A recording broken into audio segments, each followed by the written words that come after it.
What is up? What is going on? Danny's laughing like an idiot because he made a dumb comment as soon as I hit the go live button. But we got 2 more games on deck. A little doubleheader action for Monday Night Football, which is nice because we had obviously no teams on bye, so we could handle losing a couple games in the Sunday main slate. But I don't know about you, felt like the best main slate of the year. It was unbelievable. Now, it is unfortunate. Now, unfortunately, my big dog more than likely will not advance. Like, I would genuinely need Jordan Addison to drop like 40 plus half PPR points. So we got an outside chance, but realistically, that's probably not going to be happening. The guy in first place got a little bit from Jacobs last night. I mean, ultimately, he also had a guy like Devontae Adams and stuff go off. So is what it is there. But overall, though, I mean, I was telling you off the stream, we're in a good spot so far in terms of the advance rate on our BBM teams for the first round. I'm actually currently at 5, and I was actually 6 points from a 6th, but unfortunately, just wasn't able to get enough from the tight end spot. Have you looked at if you could lose some teams tonight? Well, that's what I was saying. There's one in particularly that's like close, and it would need, I think it was 18 or 19 half PPR Brock Bowers points. So like for you to lose it? Yeah, pretty much. So it's like Brock Bowers is capable of that. That's why probably a 40% chance you lose that. That's not like a low, it's not a high total. Like a Bowers can definitely achieve that. 100%. It is unfortunate though. The one I was telling you. So I had a 164 bomb. 164. I ended up getting, a little bit rough bod luck. A guy dropped 170, and that would have been the only Jahmyr Gibbs team I could have advanced through. I advanced an absolute unit of a Jahmyr Gibbs team, so I feel pretty good about that one. Yeah, and I mean, like maybe I have another like outside scenarios in a couple of these, but realistically, I've only really looked through the ones that are like placed first to the fourth, and for the most part, like I was telling you, I believe it was this one. I have 155. That's the guy with Bowers that can catch me. Yeah, I believe it was Slamkos. No, who was it? It's one of these guys. Regardless, though, either way, even if I dropped down to 3, again, hopefully it doesn't happen, but even if I advance 3 out of 22, if you're doing the math, you're only supposed to be advancing 1 out of every 13 because there's 13 people per pod. So being at even 3 to 5 is a blessing. Yeah, that's like I advanced more teams than you did, and I only am advancing 2 currently. And like I went through, I'll like share my screen really quick because I went through and I kind of gave myself a percentage chance that I advance it based on what I need. So these are the 2 that I'm advancing. And you can show yours here in a second too. This is the one that I feel is the most complete because it has 17 players live. The only dead player, I believe, is Jonathan Brooks. I dropped an absolute haymaker this week with 184 points. So I would have won pretty much every pod that I was in. But getting Burrow and Chase through after they had a fine game, but not like a monster game. And then Collins, Evans, Brian Thomas, Jacoby Myers, those guys all just such a great stack of wide receivers. Kate Otten had a dud, and I got him through, which feels good. I'm going to move myself here. And then the running back position's a little light without Brooks. But if Benson or Herbert were to work into any volume, this one definitely has a chance. Oh, yeah. And then this one is I would say this one's my favorite just because I advanced and I looked through all the scenarios. I'm going through with this, and it's only 149 it's a good points. Team, man. Just looking at the quarterbacks and running backs right off the bat, you're in a good spot there. Yeah, Lloyd is the only dead player on this team, and Lloyd was not a high pick, which is nice. No. And then I mean, the running back core is really good. This is a fucking unique wide receiver core too. Getting Harrison. First of all, Harrison was a low advance rate player to begin with, into the winning your pod.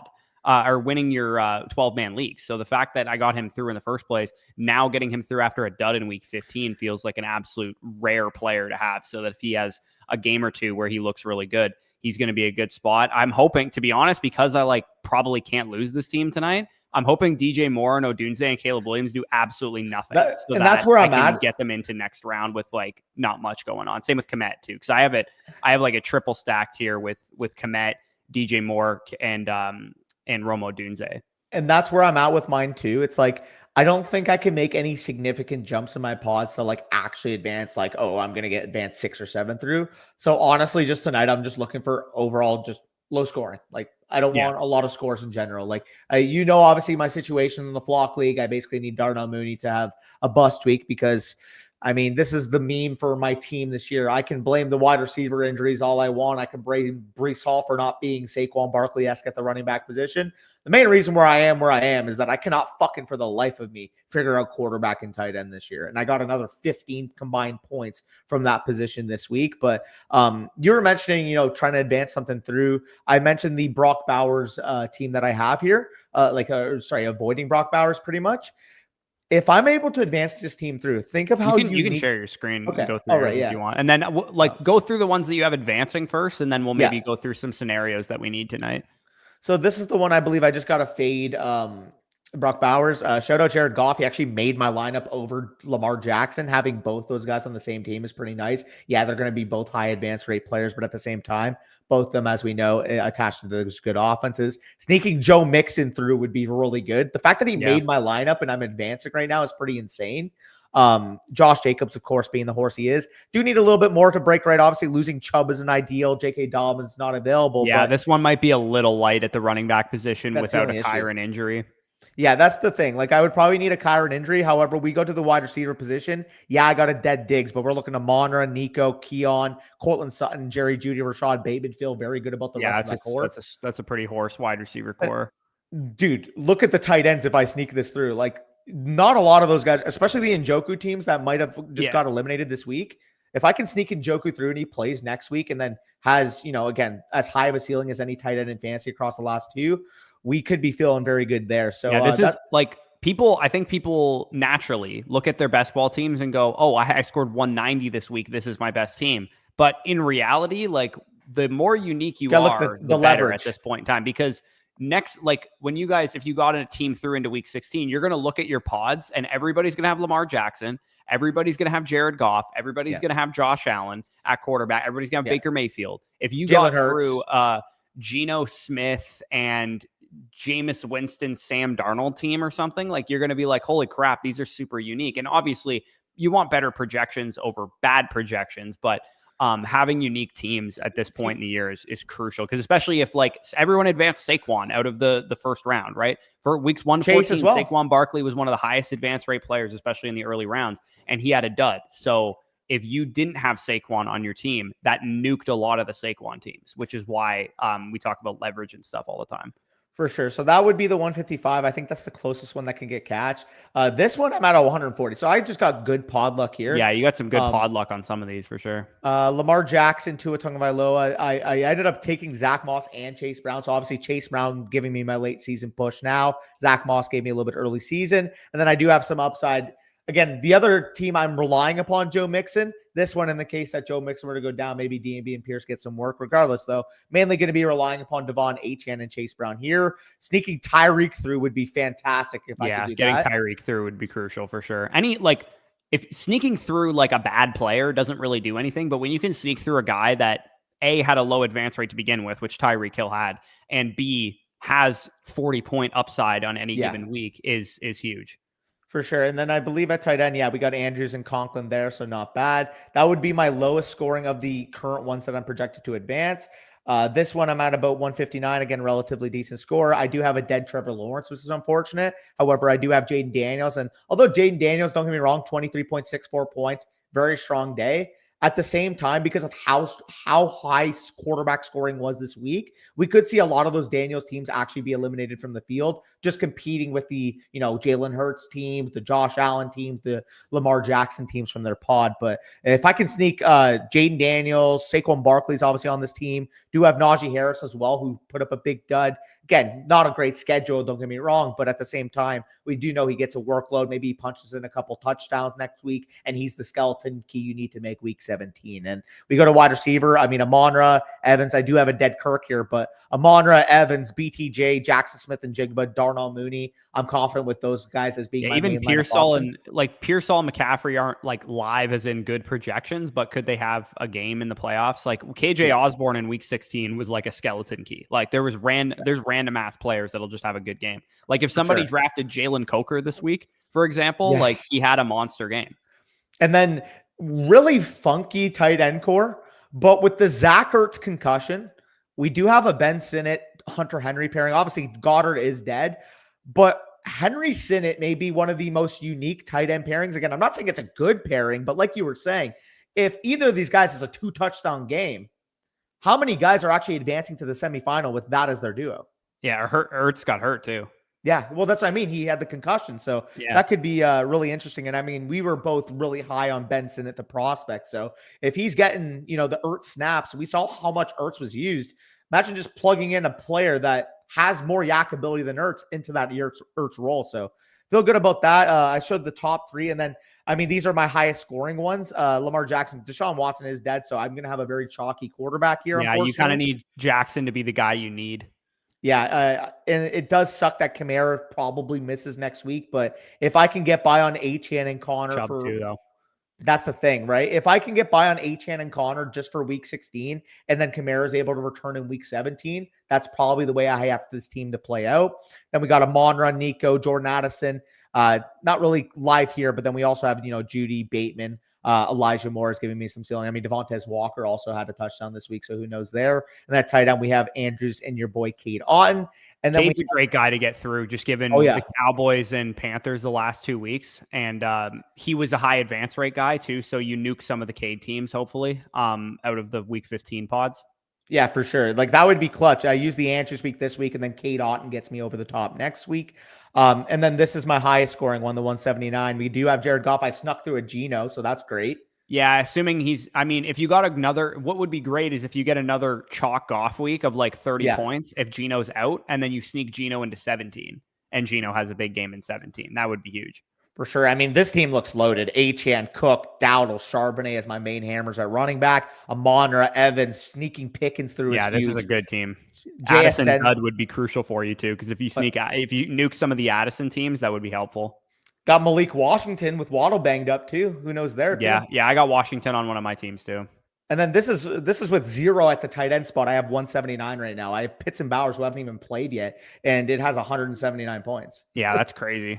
So I think like that's clearly the best team. But like you said, it doesn't matter who your best team is. It matters on what team you can get through that's unique, that has a high ceiling regardless. So even though on paper this is my best team, you could be looking at that 140 team being the one that gets to the final. You truly don't know. Yeah, like if you get a team that has like, Tyreek and Cup through or something like that, like you're sitting pretty at that point, because you're like, those guys on any given week are going to project really well. It's just a matter of sneaking them through, because getting 1 out of 13 is difficult, man. Like people might look at it and be like, oh man, like you advance 22, 23 teams or whatever. You only got 5 through. Like that's an absurdly high advance rate that you have, Danny, on your week 15. Like getting 5 teams, if you end up with 5 or whatever, or 6 potentially. Well, mathematically, 23 or whatever is like really good. Well, that's what I mean. Mathematically, you're expected to advance 1 out of every 13. So if I advance 22 BBMs, you should have had maybe 2 1.7. 1.7 would be about where it's at, which is, again, if I can get 5, I mean, I'm grateful for that. This is the Greyhound here. Brock Purdy obviously didn't make my lineup, but we do have Joe Burrow. Do I have anybody live that can maybe get me over the top tonight? It unfortunately looks like I'm probably dead, finishing second in the pod. But I talked about my big dog a little bit. It is unfortunate here. This guy, I mean, who did he have going? It was Devontae Adams that ended up killing me here. And what ended up killing me specifically on my team was 11.64 at the quarterback position and 4.7 at the tight end spot, because my flexes, man, they were okay. I mean, Nico, we'll see if Addison has a big game tonight. Running back here, I got a guy like James Cook, would have been able to sneak in a big mix in. Just unfortunate, man. It happens sometimes, right? It's funny. I have a BBM team that has something that needs to happen tonight, and I think Kelsey and Sinnott is also the tight end core that I have rolling. So I went through, and we can get to some comments here in a second. I just went through and I gave myself, like, when you guys are in a sleeper matchup, it gives you like, oh, you have a 5% chance of winning, you have a 10% chance of winning. So I went through, and I'll just quickly outline the scenarios because I already did this earlier, so I kind of know exactly what I need to happen. I gave myself like a percentage chance. Let me know, Danny, if you think it's a higher or lower than a 5% chance, for example, on this team. I'll outline the scenario in the chat and kind of chime in here too. Yeah. So this one, this would be a nice team to get through because it is kind of a low scoring pod. This guy's done. Splash is finished. No more players left. So he's going to lock in at 151. This guy has Jefferson left though. So that is unfortunate. If you look at his team, Jefferson to make his lineup at wide receiver at least 17.5 points. What's the flex though? What's the flex So score? the flex is only 13.1 with Rashad White right now. So Okay. what I outlined here is with my team, I'm down 12 points, give or take. Yeah. I need Bijan to have 22.7 because to hit my lineup specifically, he would need to have more than Cortland Sutton at 10.7 points there. So that is like a decent, Bijan has a big game. I'm probably in good shape, but I also then need less than 14 points from Jefferson. Otherwise, this Nat attack guy would pass me also, or like he's already ahead of me, but he would get more points. So I'm hoping that I just get a big Bijan game and a low scoring Jefferson game. What do you think that is? 5% or less? I think 5% is a good basis to be, because I mean, if you're looking at their overall projections, I mean, Bijan Robinson from a pure half PPR standpoint, I mean, we're probably looking maybe a 17 and a half PPR projection. I mean, what's it listed at Underdog? It's 18 and a half. I'm pretty 18 and a half. Okay. So, I mean, I was right around that ballpark. I'm assuming Jefferson's probably going to be just under that, around 16 and a half. Yeah, I would say Jefferson and Bijan's projection is borderline the same. So you're kind of just hoping for like a 20th percentile game from Jefferson, like a 13-point week or something. And then a monster game out of Bijan where he punches in 2 touchdowns or whatever. So that's my my bet. Like this team is kind of interesting. I mean, sneaking through a Jordan Love, I got Bijan, Achane, Jacobs at running back, which is really strong. The receivers kind of suck without Ayuk. I have Ridley, JSN, Sutton, Dubs, Wicks, Pearsall, and Bateman. So the receivers it's not great. The tight ends also kind of mid as well with Freiermuth, Kraft, and Fant, but it's an interesting team nonetheless. This one is a complete. I'm actually in 13th right now, so this one's a complete Hail Mary. But the highest scoring guy in the pod is only at 154, and I looked, and it looks like the guy is going to cap out at 155, 160 for this specific pod. So basically, what I would need in this game is that Caleb has a monster game potentially in this one, and I basically would need Jefferson can hit my lineup with like I only had 2 receivers hit my lineup so far. So this team has a lot of room to grow if Jefferson and Mooney and Swift potentially have good games and Caleb has a good game. So unlikely. I think that one's like 2%, 1% chance type thing. This one also only a 1% chance I listed here because it needs Komet to have like a pretty big game. He would need like a lot of points, and then Swift would need to eclipse, 13.3 to hit my lineup over JSN. So basically what I would actually need in this one is just a monster Komet game, like if he scored 3 touchdowns. So that one's unlikely. Only a 5%. I labeled that one. This one I think is one of the most interesting that I have, where I'm down 14 points. If only Gino would have played more than don't get me. If Gino would have scored 15 points in this game, I would be at 141 or something like that. And all I would need basically is Bijan to hit my lineup over Charbonnet at 13.1 because my flexes and receivers were pretty strong. And then Bowers to have more than 4.4 to hit my lineup over Kraft. So if Gino had just had like a 10, 15 point game, don't get me started, I would only with that need fucking a little guy. bit from him. But now I need Bowers and Bijan to both have like probably 25-point weeks or 20-point weeks. I mean, you were on the call with me yesterday. I was crashing out about fucking the Seahawks just completely costing. DK Metcalf, useless. Zach Charbonnet, again, decent game, but I don't need you to score 13.1 half PPR, buddy. I need you to score 23.1 half PPR. What are we doing here? Again, not his fault because the Seahawks just could not block up front for the life of them. And then we got Geno Smith fucking knee injury.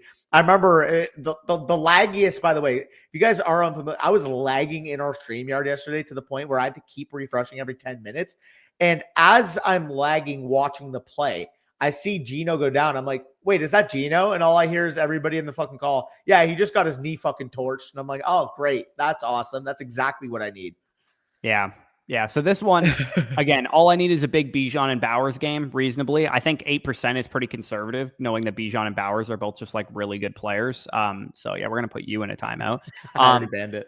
And then, so that one's an 8% chance. This one would have been better if I had a better quarterback. And even, honestly, even if I get that Geno team through and this Mahomes team through, like, are we really the irony of that, eh? The irony of the Dak Mahomes team. Yeah. Anyways, this one I would need quite a bit. I need Komet and Algier to both hit my lineup, basically. So Komet, obviously, that's easy because Njoku didn't play. So a big Komet game would go a long way for a couple of reasons for me in this one. But the problem is that the guy in first place has Bowers and Hawkinson that didn't hit his lineup. So I'm probably cooked in that one. 5% may be a little bit strong, honestly. It's probably a 1% 0.5%. Yeah, I would need I would need basically for this team to hit, Bijan probably has to go down. Algier gets the full workload, and then he can hit my lineup at running back or in the flex. In the flex, he would need like 13 points or whatever. And then I would also need Komet to somehow outscore Bowers and Hawkinson. So it's not enough. Basically, you need someone to put. You need Harris. Is Harrison Smith still on the fucking Vikings, or is he retired at this point? I have no idea. I haven't even been paying attention. I was gonna say he's known as Hitman Smith. You would need him to live up to that nickname, pretty much. Yeah. This one's another one of these just like Addison and Bowers nuclear fest. So that one's a little bit of a cooked one as well. This one, Jeddah's 35 years old, by the way. Harrison Smith. He's still kicking around at 35. Good for fucking him. That's wild. Jeddah's Mooney, Brock, and TJ Hawkinson can all hit my lineup with good weeks, but that one's probably cooked. Just the only reason I say is because the first place guy only has 139 points. So if I get, a 38-point game out of Justin Jefferson, then suddenly this team might be live. Because it's not a high scoring pod. And I looked ahead and nobody else has Jefferson. So Jefferson specifically would be the guy that would move the needle here. But also I don't have a tight end of more than 5.2 points, and I have Bowers and Hawkinson. And I think my flex too was my flex was 6.7 points too. So, Bowers and Hawkinson both having good games in addition to Mooney and Jefferson would be huge for that team. But again, probably a long shot. And then the final two, these ones are a little bit more live. This one, I'm down 45 points or whatever, 40 points, give or take. But Cousins can hit my lineup with more than 10. And I have him double stacked with Mooney and Pitts can hit my lineup with more than 2. So, This one, you get a good Cousins game with 3 touchdowns, 2 of them to Pitts, 1 of them to Mooney. I do regret to inform you. Pitts Well, that's right. I do regret to inform you. Anytime you actually have to rely upon Kyle Pitts, he doesn't come through. The one time he does come through is on National Tight End Day when your team drops its highest performance of the week anyways, and I don't even fucking have a chance. Yeah, no, exactly. And this team also has Keenan Allen too. If you look at the team exactly too, like my wide receivers were AJ Brown, T Higgins, and then Tez Walker hit my lineup with 8.6 points, and my flex only had 9.6. So big game out of Mooney, big game out of Pitts, who can hit my lineup with 2.3, and then Keenan Allen can hit my lineup basically from jump because I only had 3 receivers play. One of them was Tez Walker. And then, that one might be a little bit more live. And then this one is the most live, I would say. I'm only down 15 points. I would need essentially, so Goff has a big game. Gibbs and Cook obviously have big games, but Barkley's in my flex right now at 8.4. Okay. My receivers, if I go Dell's in your lineup at 5.1, it says. Look at this. My receivers were Douglas, Washington, and Dell. So Addison. You are what we call live. Addison and Mooney can hit this lineup pretty easily, I would say. And also, too, Komet technically could work into the flex as well because the flex wasn't a lot of points either. So with Addison, Mooney, and Komet, basically you get a 20-point game from one of those receivers, a 10 to 15-point game from the other one, and then maybe Komet hits my lineup with 10 points in the flex or something. This team could definitely be live. And I already looked ahead to who's ahead of me and stuff, and there's minimal players left to be played. I'd give yourself more than 10% there for sure. Yeah, you think more? Let's give myself 15 here. Honestly, I'm probably at closer to 20 to 25. Here, let's go 15, and then I want to just quickly double check who we have ahead of me here. I mean, you had 5.1 and 7 point something in your lineup, and this guy's 8 quarters remaining. Let me see who they are. Addison is one of them, which would suck for me because I need a big game from Addison. However, Addison needs a lot, more than at least 13 to hit his lineup. So he can't really gain a whole lot of points, even if Addison has, let's say Addison has 15 and Mooney's the one with the big game, then that would be. You know what I'm hearing from you right now? What's that? Across your portfolio, a Cole Komet generational performance would do you wonders. Yeah, Komet having a big game would be quite huge. And I guess also Mooney and Bijan are the other 2 guys that would probably do me some good as well. Just given the ones that I'm likely to actually advance, I would say. The Falcons passing offense in general going off would be quite good for me. So, but I don't have any London, so maybe not London. I'll ask you in terms of my win equity in my 2 redraft leagues. Flock League, again, I would need 4.2 or less from Darnell Mooney. I'd probably give myself a 15% chance of getting through there. Yeah, you basically need him to get hurt. Yeah, pretty much is where I'm at with that. The other one, probably a lot closer. I'll tell you the scenario. So I'm currently up about 10 or so points, 10 PPR points. He has the Darnold Addison stack, but I have Jefferson. So I'm up 10. I have Jefferson. He has Darnold and Addison. Up 40? 10. He has Jefferson. No, you have Jefferson. Sorry. I have Jefferson. He has Addison and Darnold, and I'm up 10. Yeah, I mean, you're going to need the whole passing game to funnel through Jefferson. Pretty much. Or potentially you just need like a low dud. scoring game in general from the Vikings where, Aaron Jones scores most of the touchdowns and Jefferson has, 15 PPR points just on catches and yards or whatever. And Darnold has like 1 touchdown passing and Addison maybe doesn't have like a huge play or whatever. And Jelly Boy, I'm not big on Kmet, but in best ball I was because he's the perfect best ball tight end. If you go back to like what Kmet has done this year, just go look at his game logs. He has like mainly bad games and then a couple just huge spike weeks. And that's been the story of his career. Most of the time, I'm always like above average on Kmet in best ball because he just hits your lineup with 2 touchdown games. Yeah, no, he's definitely got that spike week upside. Also, shout out Mason in here as well. Yeah, I did get lucky in terms of the advance, the amount of teams I'm advancing right now. So hopefully I can hang on to that. I mean, even 3 through 34. I mean, you're doing the math there. I mean, you'd be at 39 to be expected advance rate. Advancing 34 teams is really fucking good. Yeah, me getting 2 through 27, I think, is what I had, is like slightly below average. But if I can somehow get a miracle from one of these teams and I end up getting 3 through, that would be ideal. When you're saying slightly below average, it's like, instead of 1 out of 13, you're out of 1 out of every 13.5. Yeah. Yeah. But it would be nice to have, to above. Get. Like you got a team to the finals last year, which is like extremely hard to do. So that's why I'm like, I would love to get a team to the fucking finals, dude. Even if it's like, especially because this year, versus last year, the payout structure in the finals, it guarantees you money back on a max entry if you make the finals. It's $37.50, which is precisely $25 times 150 entries. Yeah, I'm pretty sure last year I ended up netting from my finals team. It was either 3 or 3.5 is what I ended up getting from it. So like even like just making it is more than what I got from my team last year. And I want to say I probably finished around, I mean, it was like a 350-man final. I want to say I finished around 200th is where I ended up. So yeah, like for reference, this year, if you had finished like 200th, you would have walked away with like 5 to 10 grand. I'm pretty sure. Yeah, I was looking at it, man. Like if I can get a team back-to-back years in the final, I'd be fucking pretty fucking the happy. Expectation, according to like the math, is that you would get a finals team 1 every 4 years. If you max enter every year. That's if you 150 max every single year. That's how difficult it is to get a team to the finals. Yeah, it's pretty wild. Now, obviously, again, like when you're comparing, like, okay, not every player is going to have a similar win equity based on their skill at drafting, based off their structure that they're dealing. But even Let's still, say you have an edge that you make the finals every 3 years then instead of every 4. Like that's the edge that you probably have. Could you imagine finishing in 16th this year, dude? Could you imagine finishing in 16th? How much would that pay this year? Let me take a look. 16th place in Best Ball Mania this year would pay 25 grand. 100 grand. 100. Yeah. Dude, no, the payout structure this year, they moved all of the money to the final. Like all of the money. Man. Oh yeah, because they don't have because last year they had the regular season prizes last year. And but that's why they added the marathon this year. On like I netted positive in Best Ball Mania because I had 5 teams inside the top like 2,000 and 1 team inside the top 200. So that's how I made all of my money last year on Best Ball Mania, is that I actually did really well in the regular season, but I kind of I crapped out. I only had 1 team advance to week 16 on like 36 entries advancing to week 15. Like I nuked all of my entries pretty much after week 15.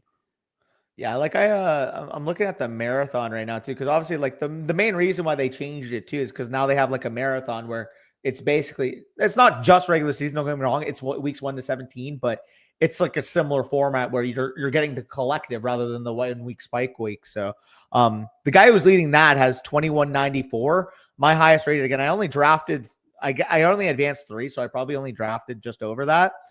Actually, wait, no, it's across the year. I only drafted 3 of these teams, and one of them is at 1974. So I could probably finish with like $150 off of it, off of 3 teams, $15 entry. That's not bad. Yeah, that's not bad. My sprint team right now, I only drafted 1 sprint team. It's at 110 points, which is not great, but I still have Swift, Addison, and Hawkinson to go tonight. And this is with Kupp having a dud and Saquon having a dud in my lineup. So the sprint, the way it works is that week 15 through 17 is cumulative scoring, right? Isn't that how it works? I believe so, because you got to advance. The difference is the marathon is all year. All season. Yeah, it's all year. The sprint is just weeks 15 through 17. So, like Swift would hit my lineup this week with 2 points. I basically had only Chase Brown, Lamar Jackson. That was pretty much my only good players this week. So if I can just kind of keep pace in the sprint and have like a 150-point week or something, and then get some good weeks, week 16 and 17, when Cup hopefully doesn't have fucking 0 points and Saquon doesn't have 8 points or whatever, that would feel pretty good. Yeah, like I'm trying to think, like, I don't know what I'm trying to think of, to be honest. So yeah, for sure. Anyways, we rambled for a while on there is one thing we said we would do this morning, and I mean we may as well show them. What are you thinking in terms of the CFP? If you want to make predictions on the college football playoff, go nuts. I have watched absolutely 0 non-Texas games this year. Really? I have not watched a single college football game that was not a Texas Longhorns game. Fair enough. Obviously, I'm going to watch the tape on prospects and whatnot, but I am uneducated when it comes to the college football landscape. Well, I'll tell you this. So, and I mean, I'm just going to sum it up like this. I think the national championship is going to end up between Oregon and Georgia. Okay, spoil. I know I'm going off on a limb. I'm picking the top 2 seeds, but I think Georgia's going to win it, even if Carson Beck's not healthy. Because, I mean, I saw enough of what I need to see from Stockton. And to be honest, it's Kirby Smart in a playoff setting. And it's a Georgia team that is stacked on both lines of scrimmage. And as we've learned from the college football landscape, doesn't matter how good of a skill weapons you have. When you're in a college football playoff settings, can you dominate the line of scrimmage and can you do it well? We saw that from Michigan last year. We've seen it from all the SEC schools that have dominated in the last 15 years. We got destroyed by Georgia in the trenches, man. And we have like NFL, like hogs. We have literally a fucking the best left tackle in football, in college football. And we literally got dominated at the line of scrimmage. Yeah. And I mean, I know people are going to say Ohio State. It's like, can I see Ohio State talent-wise should be up there. But are you telling me with a straight face that you can see them beating in a row Tennessee, Oregon, Texas, and then probably Georgia? I don't think they can win all 4 of those games in a row. No, I think we never see the team with the most skill talent win the national championship. Otherwise, Ohio State would have beaten Georgia in 2020. They would have beat Michigan. 2021 or 2022, whatever year Stroud had the great game, they probably would have beaten Georgia that year. And also the year that they had Fields and Jake, that was weird. The year that you saw that, right? Yeah, the year they had Fields and J.K. Dobbins and those guys, they probably would have won the Natty, but they couldn't beat Clemson. I think it was in the first round of the playoffs that year. You're talking about Ohio State? Yeah, was it Justin Fields and Olave and Wilson the year that they had they played Trevor Lawrence and Clemson? I think they lost, right? They lost to Alabama in the final because Tough Borland couldn't guard Devontae Smith out of the slot. If you remember that, right, yeah, that's what happened. They did beat Clemson in the semifinal that year. Didn't they? That was the last year. So that was the 2019 year. Then the COVID, or actually that was the 2020 year. Correction, that was the COVID year, right? Yeah. And 2021 is when CJ took over, and ever since then they have not beaten Michigan, and therefore have only made the college football playoff, I believe, once in that stretch. And obviously they lost to Georgia in that game 42-41 off a missed field goal.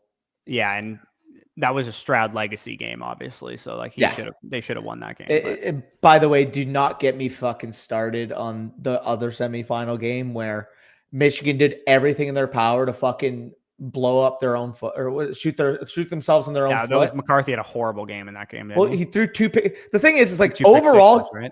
Overall, he wasn't fucking bad, but he made 2 of the most bonehead fucking plays that you can, and it resulted in 2 pick sixes.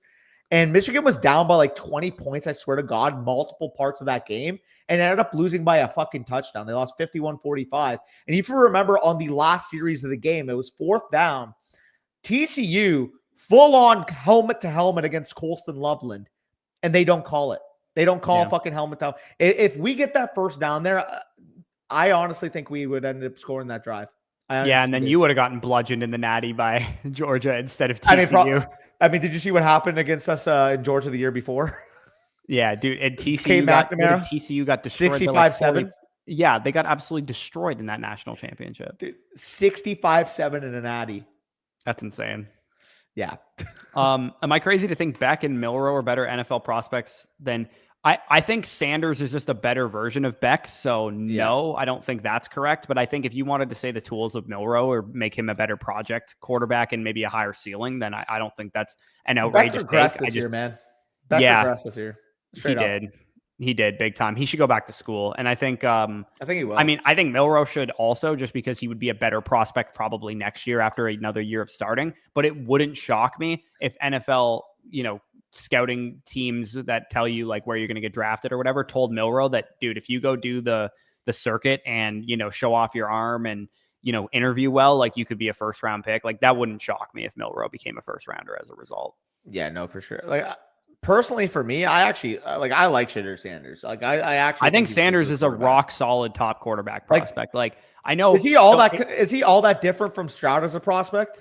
No, I don't think he's all that different from Stroud at all. That was exactly what I talked about when it came to sorry, was it? Yeah, I was talking about it with Stroud when we were talking about Sanders in the site exclusive video that we did, where I was like, oh, what does because people said, what does Stroud do exceptionally well? And I was like, what Stroud does exceptionally well is deliver the ball accurately. And that's what Sanders does exceptionally well.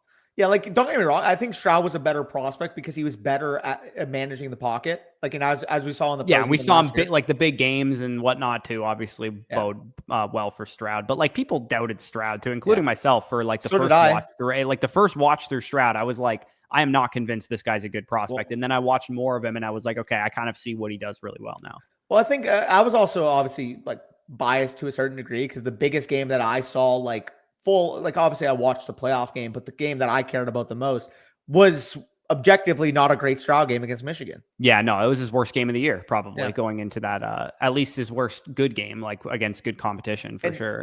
To be honest with what we've seen, I mean, outside of Jesse Minter against Liam Cohn yesterday, that was a disaster class, but Jesse Minter every other fucking game this year. I mean, LA was literally number one in scoring defense going into that game.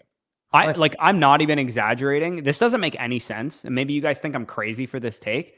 This offense is better than the Brady 2020 and 2021 offense. It's going to put up more points per game. We're going to beat the record that they set.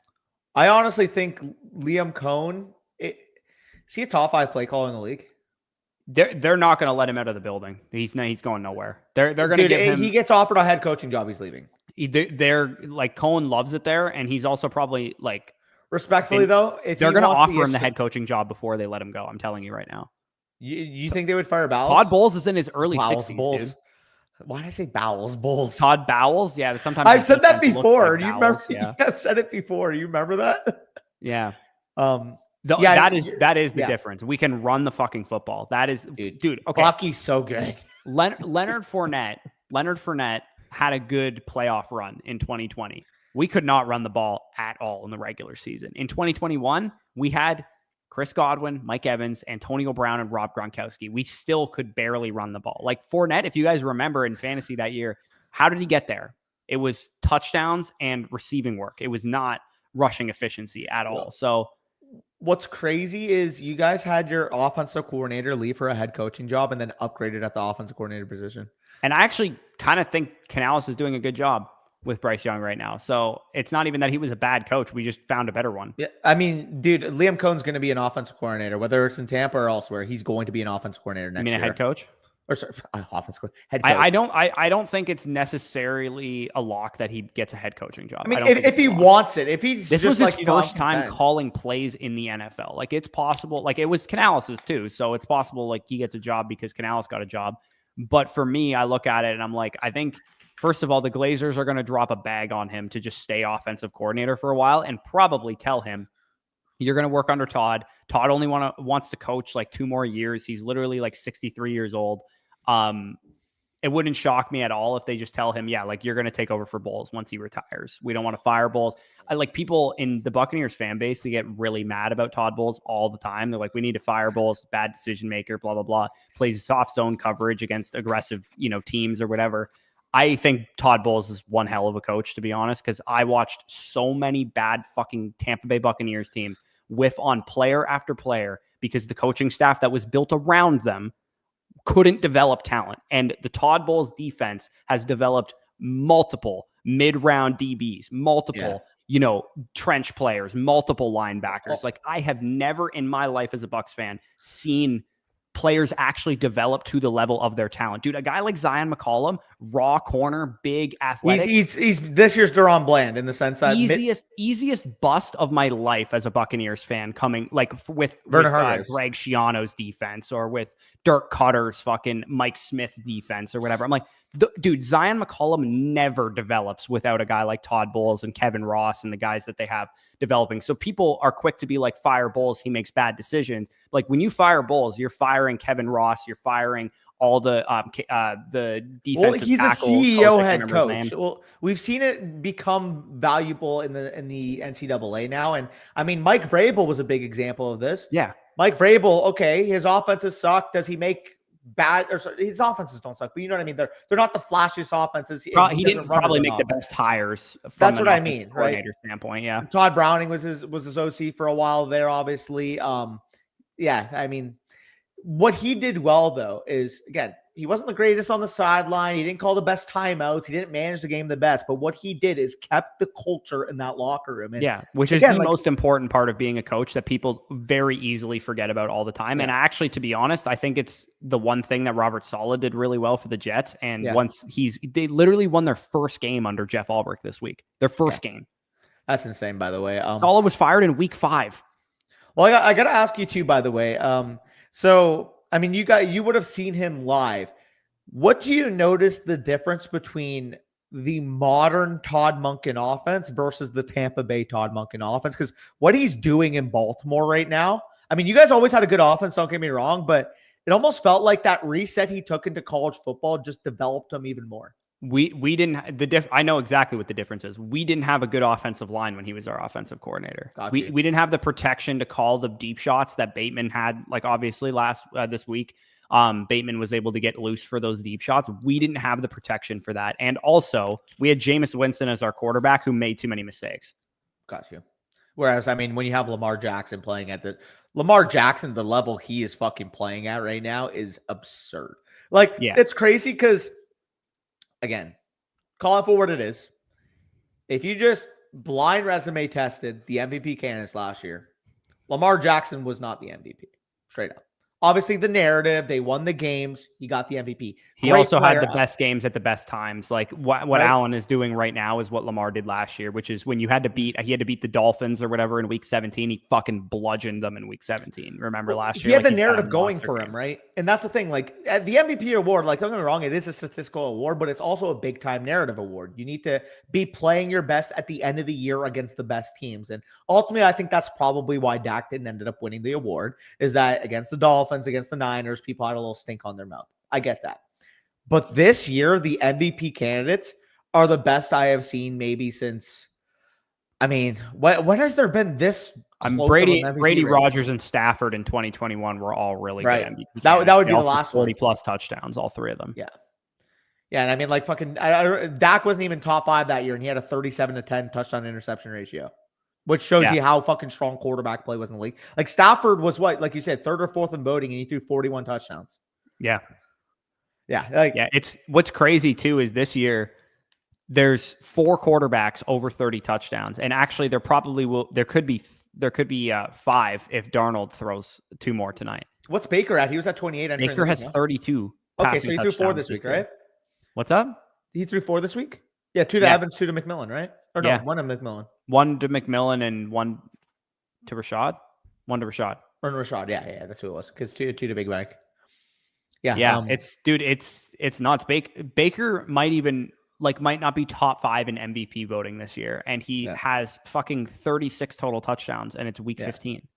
Yeah, no, it's remarkable how it's crazy too. Because if I remember correctly, at the beginning of the year, we were talking about how like what's going on with offense in the NFL. Like offense in the NFL is just completely gone. Offense in the NFL is just completely gone. It's like, well, I think it's almost like after the first couple of weeks, the offenses realized, oh, like we legitimately have to run the football.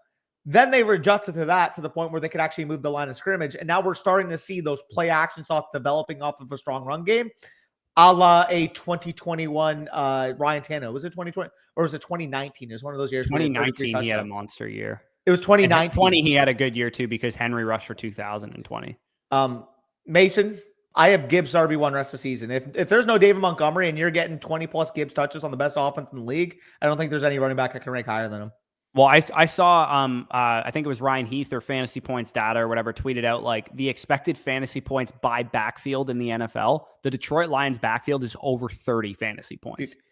And like David for Montgomery reference, that's double what Cleveland's is at 32nd. Like Cleveland's backfield was like a 50, like literally 15 fantasy points expected to the entire backfield. So it was more valuable to be a 50-50 back in the Detroit Lions backfield than it was to be a 100% snap share, touch share, opportunity share back in Cleveland. So without Montgomery, Gibbs is going to get 20 to 25 touches a game, at least for the next couple of weeks. Yeah. And he's legitimately untouchable, in my opinion. Like Barkley is excellent, but Barkley won't have the receiving upside that Gibbs has. In a game where he had 15 total opportunities because they were down big 35-14, he ended up having 114 yards from scrimmage and 28.4 PPR points. And when you're looking at Jahmyr Gibbs, he's averaging nearly 20 PPR points per game this year with a fucking running back in his backfield that is the RB12 and has 12 touchdowns. If you're taking David Montgomery's production out of that backfield, could Jahmyr Gibbs average 30 points per game across his last two? 35 points per game across his last two? No, definitely not. He plays the Bears next week. That's what I'm saying. Like the Bears are San Francisco's not been the same against the run either. San Francisco's been bad against running backs too. Recently, like this is. I think you need Gibbs to win Baseball Mania. And you pointed that out too. I tweeted that earlier today. I'm like, the winning team is going to have Jahmyr Gibbs on it, and he's going to be the chalk too. It's not going to be obviously he's not unique anymore because he had a high advance rate or a relatively high advance rate, and then he also just had RB1 overall this week or whatever, top 3 running back this week, and now he's going to be mega chalk. But like, dude, I don't know how he's not on the winning team. We pointed this out. I mean, what did I keep saying in our trade target show? Why was Jahmyr Gibbs the biggest trade target in fantasy? Because you're getting a top 8 to 10 fantasy football running back that at any given point, David Montgomery missed time, would become the unquestioned RB1 in fantasy. And we're finally seeing this play out in the last 2 weeks when it matters the most. Yeah, well, and you say top 8 to 10 running back. He's RB4 right now. But like weekly projection is what I mean. That's where he would have been in the weekly rankings. Even though, like, again, like across the year, he would be ranked there because of the opportunity share, but we knew inherently because he's literally this age, Jamal Charles, that he had the spike week to finish top 3, top 1 on any given week. Yeah, dude, you know how long it's been since Jahmyr Gibbs had a sub 10 PPR point week? I mean, I think he scored over in every single game this year. So it might have been like week 5 last year. Yeah, it was week 18 of last year when he played a limited snap share. And before that, it was week 13 of last year. Oh, fucking Christ. Yeah. He's been super consistent even. And dude, without Montgomery, like Montgomery runs routes and catches passes too. Like Gibbs is going to have like 5 to 10 targets a game, like legitimately. It's crazy, man. It really, yeah. I mean, on top of that, I mean, I know he came back into the game, but we did see Jameson Williams get banged up a little bit too. Again, he did come back, so I'm not really worried there. But regardless, we're getting a running back with the receiving equity now with him that had 8 targets this week, Jahmyr Gibbs. Yeah. And you would think, you're like, oh, well, he's been getting receiving usage all year. No, he hasn't, man. Like, he really hasn't. He's just been so damn fucking efficient. No, he's insane. He's gonna be the guy you need, and I'm so glad I have him on that one Best Ball Mania team that I was talking about. I wish I did. Like, that was the team that just snuck through too. So I mean, obviously he's gonna be chalk, but I don't know, dude. I feel so good about that team specifically because I'm like, I got Josh Allen, who just seemingly is gonna have a sun run type of like. If Allen and Gibbs are the guys that you need, I'm gonna have a chance. How do the Vikings already have 3 points on the board, but they have no production through the air? And how many years? I mean, did Aaron Jones get them into field goal range or something? Oh, shit. I forgot that the game started at 8 and not 8:15. Yeah, I just realized now because I had a tab open like for my matchup. Anyways, I guess we can sign off then since the game is actually on. But appreciate you guys for joining us. We kind of just did like a little best ball portfolio recap. Good luck. Bears went for it apparently. So Bears went for it and then stopped. So they must have gotten. They went for it on 4th down, didn't get it, and then their defense bailed them out with a 3 and out. I guess, yeah. Maybe they went for it around midfield or something, and they got like a 1st down or something. Well, because I'm looking right now, Jones has 1 carry for 5 yards, and Darnold's 0 for 2. So that's exactly what happened. Oh, so they literally went for it in their own territory then. Inside the 40, yeah, must have. Yeah, that's wild. That's crazy. All right, I mean, we're gonna end up seeing it now. What do you think Craig Reynolds' involvement is? I just see this. I do want to point it out. Hear me out, dude. I know, obviously, like Matic and those boys have pointed this out before, but I have already known about Sione Vaki from when he was playing at Utah, because I remember the story of a converted safety playing running back and then being one of the most efficient running backs in college football. Didn't he have like a monster special teams play that like blew up on Twitter? Am I remembering that correctly? Yeah, I mean, he was a kick returner. He played. Did he like lay somebody out on a kick return or something? Like, remember when Algier was coming out of college and he had that play on special teams that everybody freaked out over? I feel like for some reason there was a play like that about Sione Vaki. He might have. For the record, by the way, on 42 carries, he had 317 rushing yards, and on 11 catches, he had 203 receiving yards. He had. What is that? 520 yards from scrimmage on 53 touches, and he had 5 touchdowns as a part-time fucking running back. Yeah, that's crazy. Converted safety. Yeah, that's wild. You know what also really sucks about me this week? I had 3 matchups in 3 different leagues where I didn't have a bye, obviously, so I had to play them in week 15. And not only did I lose all 3, I got smoked in all 3. And Dr. Brian Harris made reference to it earlier. He's like, how about that Will Levis minus 7 points in your super flex spot this week? That's literally what happened to me in one league. So not a good spot. Not a good spot there. And yeah, look at Mason, this fucking lucky bugger. Dude, if I fucking am able to win my matchup this week, you know the one I told you about the Jefferson scenario? Yeah. If I'm able to fucking win that, the guy who has the bye week has Kamara and Montgomery as well. Oh, that's crazy. Yeah. Respectfully, Corey, if you beat me next week, I might have to shave my head. What league is this? FSC Listener League. Dino or Redraft? Dino. Yeah. Respectfully. Listener Redraft League. There's only one answer to who's winning that league, and that would be me. I mean, I got your number, and let's just say I had the comeback of ages this week. You did have the comeback of ages, but I don't know if you've looked at my starting lineup or not. There's absolutely zero weaknesses to it. It's a great starting lineup, don't get me wrong, but like obviously you're the favorite team on paper, but it's not like I don't have players that could have fucking spike weeks. Like I have, like, for sure. Like, yeah. I need, honestly, I was hoping I would advance at least one of my 3 teams that didn't have a bye. And the shitty thing is in my my high school buddies league that I'm probably going to lose. Like, unless Jefferson, Aaron Jones, and one other good player today have less than 38 points combined, I'm probably going to lose. He has like 4 guys going today, so I'm probably losing. Classic. I needed that bye last week. I don't know if I told you this, but I tied in this league. I had a tie. So that screwed me out of a bye. And also, I lost the bye by CeeDee Lamb's final catch against the Bengals on Monday night last week. And if I had a bye this week, I would have avoided the Cooper Kupp 0 that was in my lineup, the Saquon Barkley dud that was in my lineup. Like, I would have avoided a bunch of crap, and I would have been I was in first place the entire season from week 1 till the end of week 14, CeeDee Lamb's final catch. I was in first place. That's disgusting. And then I lost the bye, and I'm going to get bounced round 1. Yeah. By the way, Mason, I saw you point at this. Is there any chance Austin actually wins still? Is there any chance that Austin beats Thomas? What would he need? So he would need Darnold to have a stinker, the Vikings defense to do its thing, and then he has Kyle Pitts, Drake London, and Bijan Robinson. No, he's not. Yeah, he is. 52%. My screen says it's projected 160 to 155 for Thomas. Okay, well, he's not favored, but his percentage chance is higher. That makes no sense. Yeah, that's literally what favored means. Yeah, I guess it's factoring in that the Vikings will lose points, not gain them. Yeah, I guess. Dude, so Austin just needs the fucking Falcons to have a generation. Just got absolutely strip sacked. Really? Yeah. Like Vikings defense. Yeah. Strip sacked recovery too. They almost scored on it as well. Fuck. Dude, oh my God. Dude, he's either going to be playing Thomas without Kamara and Montgomery, or he's going to be playing fucking Austin without McCaffrey. Yeah, that's a semifinal. Mason got a free ride to the championship, dude. Oh, I hate that so much. I can't wait till Mason has like a 3-13 record next year. or whenever, like next year, he's just gonna have the worst team ever. 3-13. Are you baking in the toilet bowl losses?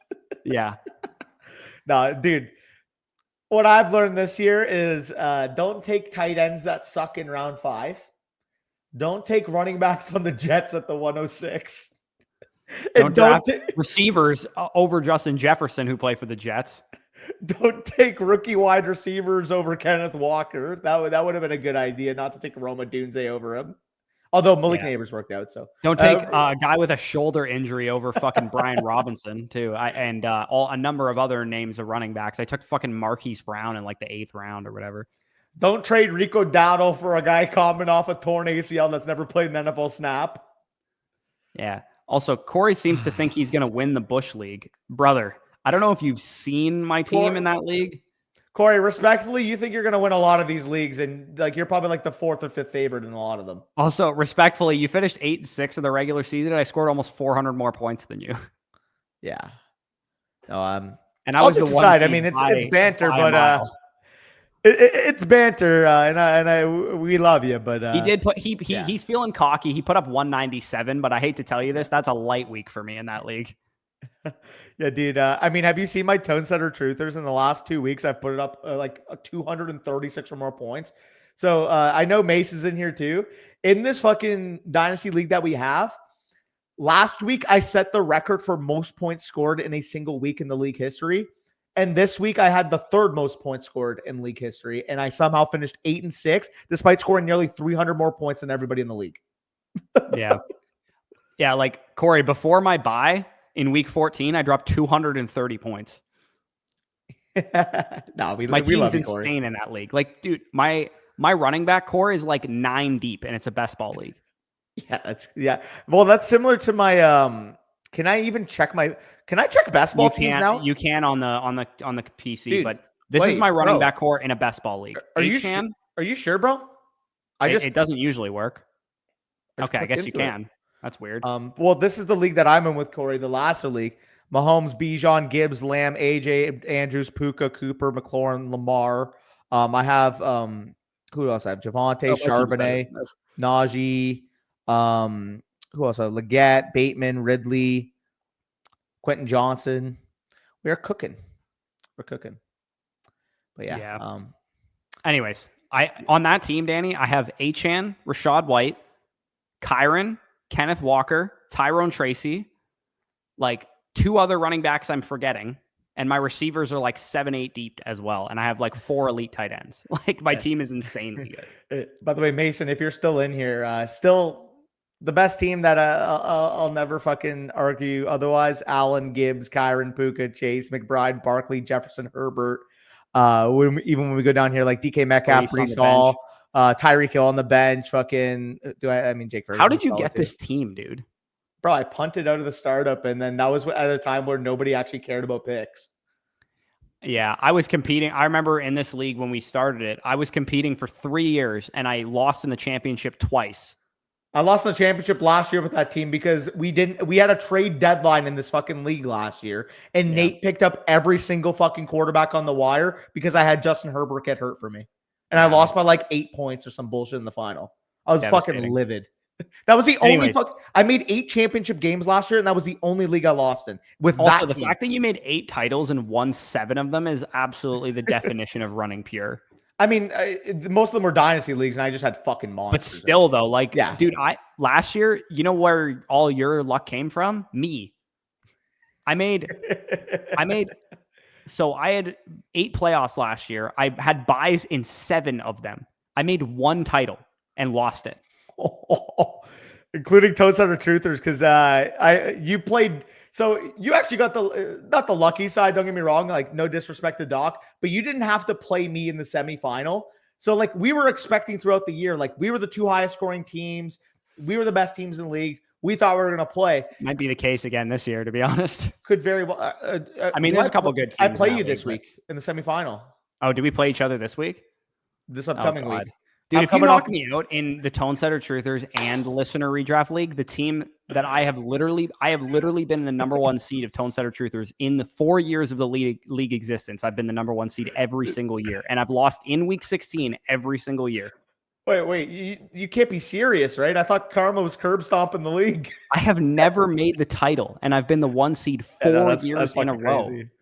Dude, what's crazy is you are the only other person over 2,200 points, and I have almost 2,400. Yeah, no, you have a really good team. That's really annoying that I have to play you this week because it might be another year where I get bounced. If I lose in week 16 again, bro, I swear to God, I'm gonna crash out.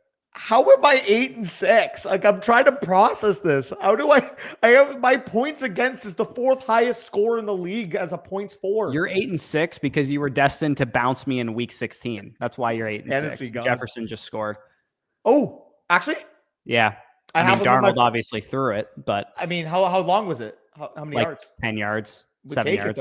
Hey, I mean, I'd rather that than go to Addison. That's for sure. Yeah, for sure.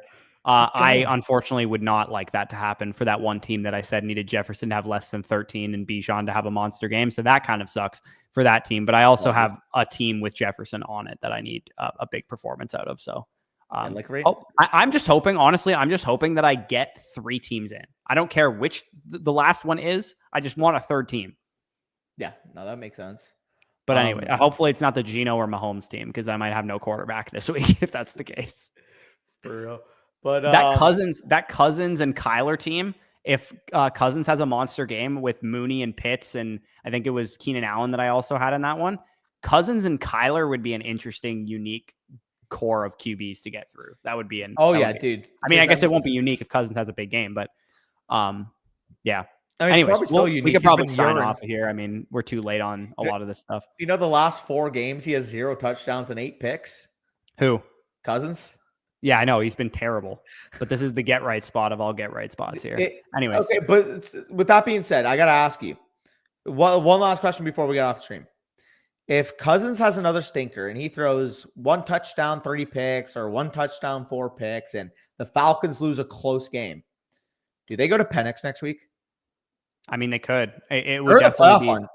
Well, because I think what the Falcons probably know is maybe the shittiest part of the situation that they're in is the second they go to Penix, they're going to have to answer that question all offseason long. So if they go to Penix, that has to be their answer. That has to, Cousins got to be gone. You know what I mean? He's gone after that. There's no way they go back to Cousins to start next season, especially if Penix plays well. Yeah, no, 100%. I mean, well, there's going to be teams that would be interested. Even though he's had a bad year, they would still be interested in Cousins, in my opinion. Maybe. I don't know. I think you got to live and die by the sword of Kirk Cousins this year. If you were going to switch to Penix the second he had a bad stretch of games, you didn't know the quarterback you signed, because that's what Kirk Cousins is. He's a streaky quarterback. Well, which is what makes me think and know, honestly, that he's going 3 touchdowns, 300 yards tonight. It's happening. I still think in my head, dude, that their front office somehow thought that Michael Penix would be gone by the 8th overall pick, which is why they paid Cousins, because otherwise, why do what they did? So this, and also, why make it look stupid as hell? This would make them look really stupid. Agreed. But I think the actual thing that happened is that they didn't properly vet the quarterback class before signing Cousins. Where they would go in terms of they didn't A, where they would go, and B, if they liked them or not.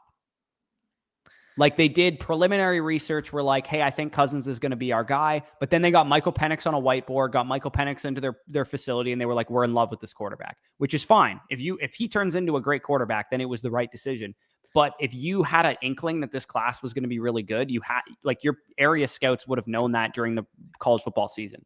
And I mean, you knew my comp always for Michael Penix was Geno Smith. So if he goes out there and he's probably got more upside at this point than Geno Smith does. If he goes out there and plays like that, and he's a legitimate top 15. This might be a hot take, but I think his upside is Stroud.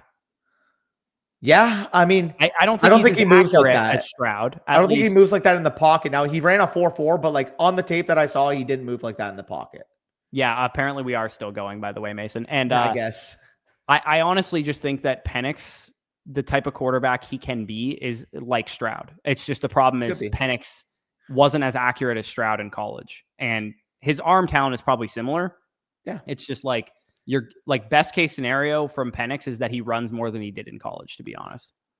What's funny about that, by the way, is I'm not sure if you remember in the Flocked Up League when I I made the trade. It wasn't Flocked Up. Sorry. Which league was it? It was Flock Me Silly. I made a trade with Kaiser, right? And I didn't want to make this deal, but it felt like too much value to pass up. So again, you could make the argument that all the pieces that I gave, I made the deal on November 19th. I gave him Bucky Irving, Lab McConkey, and Tyrone Tracy. Again, very solid pieces. Don't get me wrong. But I got back Dak, Penix, a 2025 1 and 2. I just think even now that it's gone the worst case scenario for me losing or those assets gaining value after I dealt them, I think I would still take my side. Yeah. Yeah, I think that's definitely fair. Also, I just noticed this as well. Like for some reason, DJ Moore is a running back right now. I took the lower on his so I didn't get a chance to share this, but I did actually take the lower on his receptions on my TikTok today. So I guess we'll take that. And I also took the lower on Swift's production as well. So I mean, if he's going to be used like a running back, we'll definitely take that. Yeah, I mean, Buddy is pounding the crap out of the rock. Yeah, somewhere somebody is going, oh man, I'm like 5 points out of Best Ball Mania advancing this team, but my opponent has Caleb Williams ahead of me, so I just need DJ Moore to be used like a running back today. Yeah, I need that.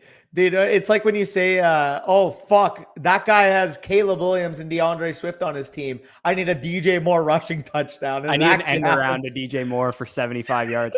I remember I actually I won a matchup last year because somebody had Jordan Love and I had Jaden Reed, and Jaden Reed had like a huge end around touchdown. Well, yesterday, you remember when we were watching the game, they ran like 3 straight pop passes to Jaden Reed in a row. And I'm just like, what is this socialist bull crap, man? What are we doing? Yeah. Or week 1 against Sal, I lost, or I didn't lose. I actually came back and won, but the worthy touchdown was a rush. And I had Mahomes and Kelsey in that game. No, that was tragic. I mean, luckily you won, but I mean, speaking of Sal, he's projected to beat Nathan, right? Might as well just stay and commentate the games for us. We are doing a horrible job of signing off right now. I mean this in all seriousness. We will sign off the second the kickoff of the other game happens, because I don't know if I'm going to be able to multi-table 2 games. Too bad we don't have the Toilet Bowl semifinal rules for this week, because I would have outscored either the 2 teams in the other semifinal. Oh, that's tough. Yeah. So what we're going to do, Mason, if you're still in here, let me know did you already explain how the Toilet Bowl worked in the clips for this week's vlog? I'm probably going to explain it because I should be the one to do it because I'm the loser of this league right now. So, I'm just going to explain to the audience how it's going to work. Basically what we're going to do, for those of you guys listening right now, is that the Toilet Bowl next week, because there's a dev in the Toilet Bowl right now, and no one cares if Tom wears the shirt realistically, because he's a dev, he's not a creator. What we should do is Danny by all likelihood and Nathan by all likelihood are going to be the ones that are in next round with me, because I had a bye obviously. And what we're going to do is whoever scores the highest of the 3 of us is out, and then in week 17 the final 2 guys will be battling it out to wear the t-shirt. And I'm hoping that my bye week was enough rest for me to have my players do good next week. I might have to take a flock league vote on who the fuck to put in my quarterback and tight end spots. I might not have Mahomes next week, so I might be in the same position. Oh, I mean, once you mentioned that to me, I cucked you with the Caleb Williams pick. Yeah, based on how Caleb is playing right now, I think you did me a favor, to be honest. Maybe. I mean, I'll probably end up dropping him if it doesn't work out. Yeah, I wouldn't be. I'm, to be honest, getting away from the shackles of starting Mahomes every week, because the worst part about anybody here who drafted Patrick Mahomes, like me, is that you never want to sit him because he's Patrick Mahomes. Yeah, no. So his shitty production has been in your starting lineup every single week. It's not like you were 4 weeks into the season, you were like, oh, these guys fucking suck, and I'm not going to play Mahomes anymore. It's like, no, you stuck with Mahomes probably most of the year, if not all year. Yeah, dude. Every time I fucking think about that league and think about what my quarterback and tight ends have given me when I needed to win down the stretch, makes me want to vomit every time. I do think it would be, so the best case scenario probably is that Nathan wins for content purposes, not actually. I'll keep it a stack right now. Fucking straight up, everybody. You and I being in week 17 for the Toilet Bowl would be the best for content, I think. Sure, but also, I don't know what the fuck it is, bro. But holy shit, if there was two guys that got the most fucking hate in that league, it's me and Nathan, and it's not even particularly fucking close. I skated by. For some reason, nobody made fun of me, even though I literally had the worst record. Well, I mean, I guess we all were 6-8, so it doesn't matter. But my whole team, again, like I already talked about this with Mason in the DMs. It's like I needed Breece Hall to be better. I needed my quarterback and tight end to be better. I'm not gonna fucking blame injuries as excuses, but like for everybody to fucking go against me in that scenario when the context of my team is that fucking for a fucking 7-week stretch, I didn't have 2 or 3 of my wide receivers is insane. I mean, you yapped way louder than I ever did during the league. Like my undoing in the league, first of all, I would have made the playoffs had I just started fucking Mahomes instead of Dak Prescott. That was the easiest out for me to not be in this position. Second of all, if I don't trade JSN, Bucky Irving, Kareem Hunt, this is a good point, by the way, Amari Cooper, that would have been the worst. Like for Brandon Ayuk, who blew his fucking knee out 2 weeks later, that would have been elite as well. But I think the reason nobody like came at me and was like, "You're so bad at this, you're dog shit at this," is because it was like really just like that one move that fucked me over. You weren't polarizing, right? Like, not a lot of people were hating. Yeah, dude, it's actually insane. Also, Mason, you can clarify this too, bro. On the fucking Monday or the Tuesday morning after losing the way I did, I wasn't even gonna fucking make a clip, right? Fucking Sammy's like, yo, you need to make the clip. You need to be in the vlog. I'm like, you're right. There's people that support me. I have to fucking put my clips in. So I'm already in a really fucking salty ass mood because of, if you guys are unfamiliar, I've told Corey the story multiple times. Mason knows the story. I lost by 1.8 fucking points because of the Cowboys muff punt at the end of the game. Anybody in that situation that doesn't have to record a clip, they're going to be fucking salty straight up. So it's like, yeah, I'm a little salty on the clips. Was everyone mad in the comments that you were salty? They're like, Danny's whining so much. I'm like, yeah, did you pay the context for how I fucking just lost? Anybody would to be fair, you whined more than anybody else did when they got fucked over. Has anybody got fucked over like that? No, yeah. I mean, Mason lost on a fucking Mason fumble, didn't. dude. Mason made the playoffs though. That was for a playoff spot, dude. Yeah, no, that was bad. That was bad. That had me fucking like.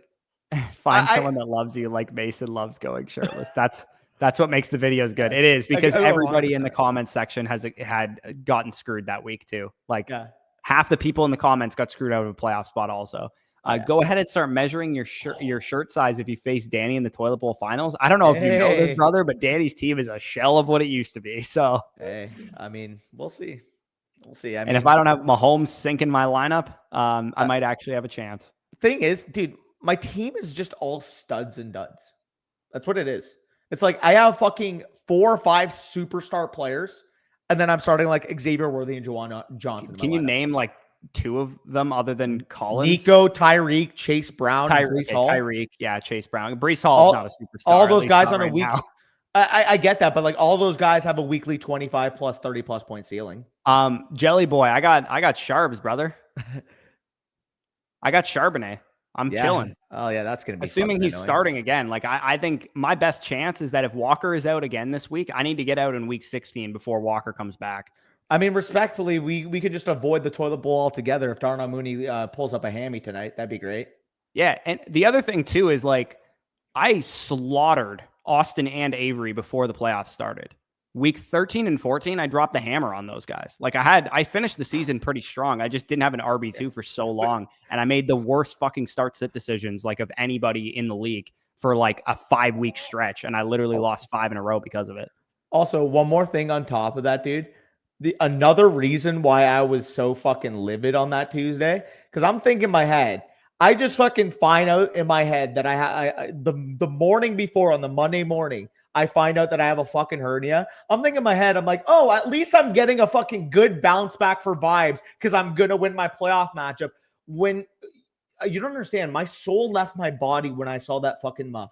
My soul literally, like, I'm thinking in my head, I'm like, wait, there's no way I lose this, right? Like, the Cowboys are either going to kick the field goal or I'm going to get overtime. Like, the sick.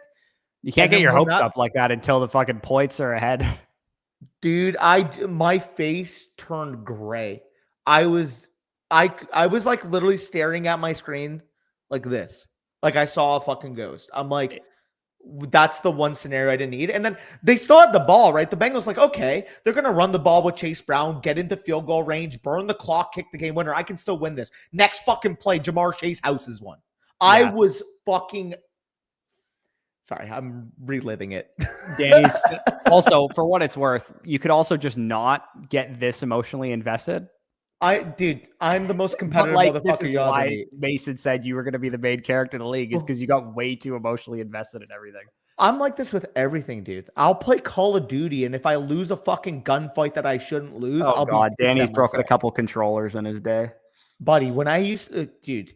Okay, so you know the story when I dropped out in grade 12, basically, and I was like playing Fortnite every day, and that's when I got up to over 300 pounds, right? You know that whole story again. Dude, when I tell you, if you look at the dresser that used to be in my room that I'd play on that PS4, bro, it's got dents in it because I would bare knuckle fucking punch a wooden dresser to the point where my knuckles were swollen like this. Like, I've always been ultra fucking... A psycho? Well, that's how I was in football, too. It's like, when I was on that... Like, when I'm in a competitive setting, it's like a different type of fucking... Like, I gotta fucking win. So there's this guy that gambles on Twitch. I don't really know what his name is, but people maybe have watched him before. There's a guy who like gambles on Twitch, and he like does the craziest shit you'll see. Like he'll do like a coin flip gambling game for like 10K. He's flipping coins for 10 grand. And he has in the backdrop of his like gambling setup, like his Twitch stream, just like a beaten up wooden door that, like, you know, when he's lost a shit ton of money, he's just feeding this door on stream. Well, it's because initially I've put a couple holes into my walls before, and then I realized I'm like, okay, I can't be doing that. What can I hit? And it was the dresser right in front of me. And I shit you not, bro. There's multiple fucking indents in a wooden. You know how hard it is to indent a wooden dresser? Like I'd break my hand if I tried. Bro, I thought I did a couple times. My hand would be shaking like this because it was swollen, and there would just be cuts around my knuckles from punching a dresser. And don't worry, like I wouldn't actually do anything to a real person. Next year in Austin, I'm gonna be careful. Yeah. Yeah. Anyways, we should probably sign off of here now because we've been on here way too fucking long. But oh yeah. I know. I want him lowered. Yeah. We'll so for what he's down to my rankings. I don't update my rankings until the week is over typically. So I usually do it on Tuesdays, but I will update my so you broke your damn hand, dude. I probably did, to be honest, but I updated my rankings going into tonight, and then I'll like if anything changes tonight. Did you hit publish though? Because that doesn't go through. I did. Every single tab. But anyway, Dylan's been. But first, I just want to shout Dylan out because he's been he's been speaking into the abyss about London going for 23 points like for the last like 3 fucking hours. It feels like so. Shout out. Hopefully, London has a good game for you. He's been hearing me talking like I'm a psychopath punching drawers, and then he just comes in. Go off, London. Let's go. Yeah. Anyways, I'm going to head off of here. I'm going to chill out for a little bit. But yeah, good luck to everyone in your matchups. Hopefully you guys get what you need, and hopefully we get some more BBMs through. Anyways, Peace out. Peace.